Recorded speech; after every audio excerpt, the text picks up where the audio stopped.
Daniel Thornton had built his restaurant empire by knowing every detail of his business, but tonight he walked the rain-soaked alley behind his flagship location as just another observer in worn jeans and a simple jacket.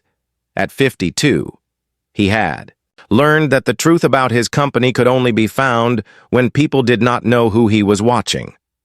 The narrow alley stretched between old brick buildings, lit by vintage lanterns that cast dancing shadows on the wet pavement.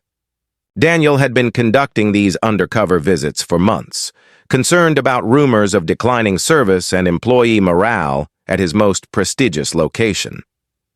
As he approached the staff exit, he heard soft voices echoing off the walls. A young woman emerged from the restaurant, her blonde hair pulled back in a practical ponytail, wearing the black apron that marked her as kitchen staff. She carried a cloth bag that seemed unusually full for someone ending a shift.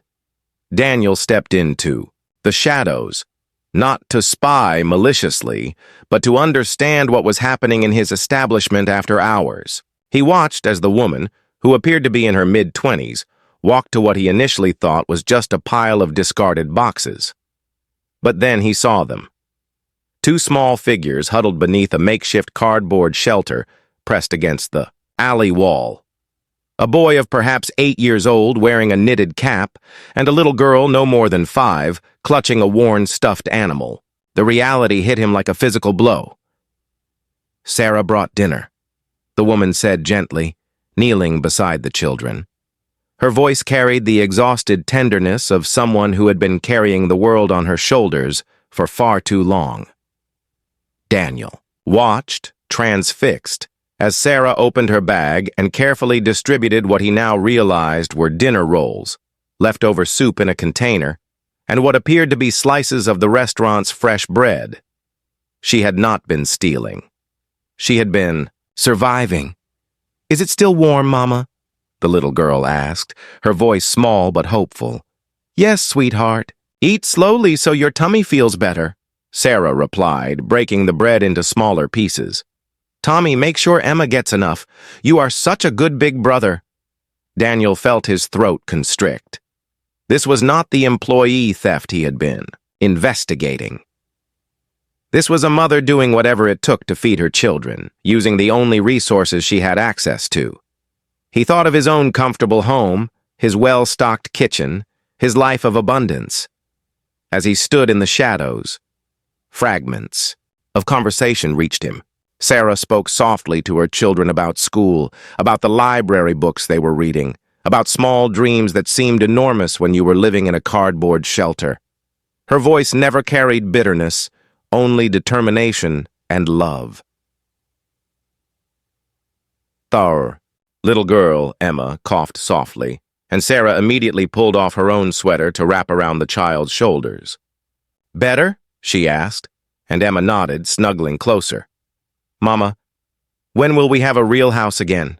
Tommy asked with the directness that only children possess. Sarah was quiet for a moment, stroking his hair. "Soon, baby. Mama is working very hard, and things are going to get better. I promise." Daniel had heard enough. He understood now that whatever circumstances had brought this family to live in an alley behind his restaurant, Sarah was not someone taking advantage of her position. She was someone drowning who was trying to save her children with the only life preserver she could find. He stepped forward carefully, not wanting to frighten them. "Excuse me?" he said softly. Sarah immediately stood, positioning herself protectively. Between the stranger and her children, her body tense with the wariness of someone who had learned that the world could be dangerous. "I am sorry," Daniel said, raising his hands to show he meant no harm. "I could not help but notice that you might need some assistance." "We are fine," Sarah said quickly, though her voice shook slightly. "We are not doing anything wrong." "I know," Daniel said gently. "I can see that you are taking very good care of your children. My name is Daniel, and I would like to help, if you would let me." Sarah studied his face in the lamplight, seeing something there that made her shoulders relax just slightly. "I work at the restaurant," she said quietly. I only take food that would be thrown away anyway. I would never steal." "I believe you," Daniel said, and meant it completely. "How long have you been living out here?" The question broke something inside Sarah. Tears began to flow down her cheeks as weeks of suppressed fear and exhaustion finally found release. 3 weeks, she whispered. "We lost our apartment when I got sick and missed too much work. I'm trying to save money for a deposit on a new place, but it is so hard." Daniel looked at this brave woman who had been sleeping in an alley to keep her children safe, who had been taking leftover bread to keep them fed, who had maintained her dignity and their hope despite circumstances that would have broken many people. In that moment, he felt something shift in his chest, something that had been dormant for years.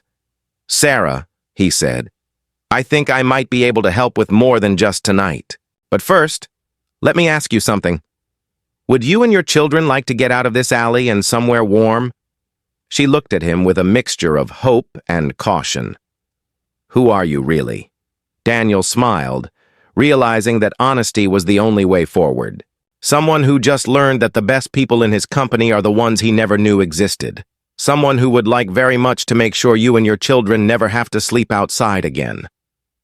As Sarah gathered her children and their few belongings, Daniel made a silent promise. He had spent his life building a business, but tonight he had found something far more valuable. He had found a family worth fighting for, and a woman whose strength and character had captured not just his respect, but his heart. Sometimes the most important discoveries happen not in boardrooms or corner offices, but in the quiet moments, when we see who people really are when they think no one is watching.